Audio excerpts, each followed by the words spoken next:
விஷயம் இல்லை, இன்னும் ஒரு விஷயம். அட பாவி, விடு விடு. இங்க பாரு, சும்மா எதுக்கு எடுத்தாலும் சண்டை போடக்கூடாது சித்ரா. வாழ்க்கை போர் அடிக்கும் தெரியுமா? என்னடா சண்டையாவே போதேன்னு கடுப்பு வந்துடும். எதுக்கு எடுத்தாலும் சண்டை போடக்கூடாது, எல்லாத்தையும் ஈஸியாக எடுத்துக்கோ. ஏதாவது முக்கியம் அவசியம் ரொம்ப ஃபேமிலி விஷயம் அந்த மாதிரினா மட்டும்தான் பிரச்சனை வரணும் தெரியுமா?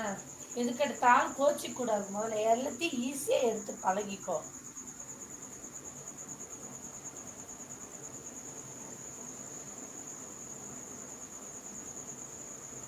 நான் புரிய வைக்கிறேன், சொல்றேன் ஒரு பேச்சுக்க.